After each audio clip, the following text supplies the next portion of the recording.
Well, now to a new initiative that's aiming to see more young black people take up cricket in Bristol. It involves a partnership with Gloucestershire Cricket, the charity ACE, and sponsors as well. Our very own Ebony Rainford-Brent was the first black player to play for the England women's team back in 2001. I'd like to say, as you can see, she joins us now. Ebony, this is an issue which is really close to your heart. Tell us about your vision for the programme.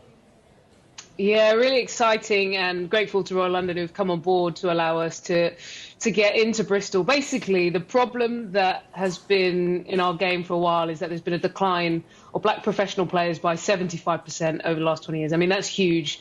Going back to the 70s and 80s, we would have seen a lot of players through the county circuit at international level, and that's really fallen off. And also the grassroots participation is low.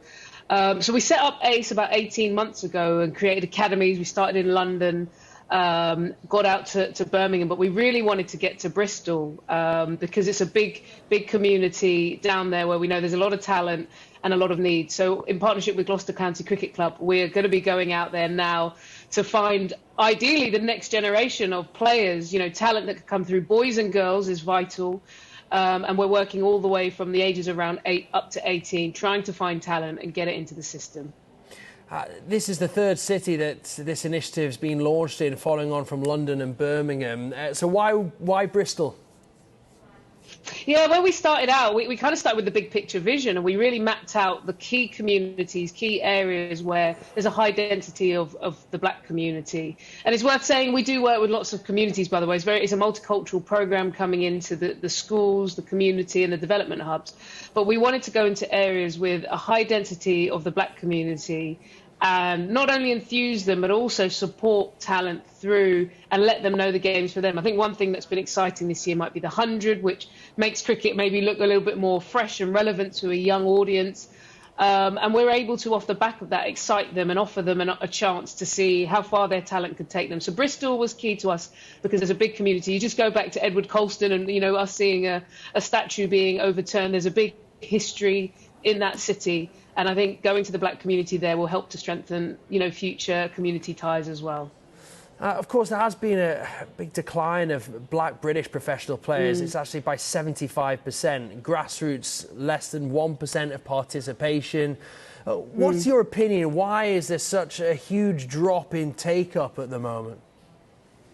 There's a lot of factors. I think the first, which, you know, I experienced myself as a player, is if you don't see somebody who looks like you, it's really off-putting. You look up and you don't see anyone that reflects where you came from, how you operate.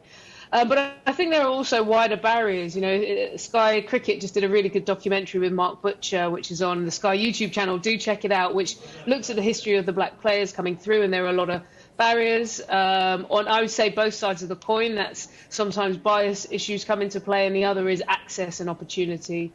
And what we're learning actually through ACE is lower socioeconomic groups, full stop, are not getting the support to make it into our structure. That's white working class, that's the British South Asian community, that's the work. So I think with ACE, what we're aware is we're trying to create something that takes talent from grassroots, found as a raw talent, infuses them, but then also gives them the nourishment and the support so they can make it. Actually, if they want to pursue their potential and dreams, they can. So it's been really exciting. We found talent as well. It's worth saying in London, we've already had sort of 5 players who've had an opportunity to get into and test out the county structure. So we're hoping in Bristol, with Gloucester County Cricket, we find the next generation of player coming through. Oh, that's good to hear, yeah, and you're absolutely right in what you say about the importance of role models in the game that youngsters can look up to and see themselves in without doubt.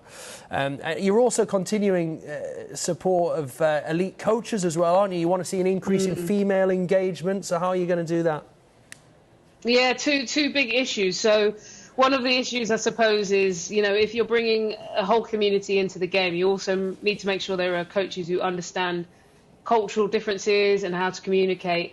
And there is a very, very low amount of black coaches at the highest level. I think Mark Lane, who's based at Gloucester, actually, and will be supporting the programme, he's pretty much one of the only black coaches to represent at the highest level in English cricket, and that's not really good enough. So, for example, we've just hired Theo, who's a youngster who's going to be working in Bristol. He's an amazing talent, but he has potential as a coach to get his level 3, level 4 and above. So we want to work with coaches at the highest level.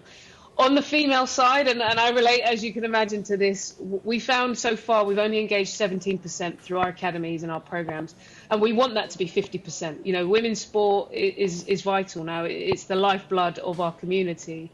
And so we're tasking our coaches to make sure that our numbers, we're focusing all the way through at trying to bring in equal numbers of boys and girls.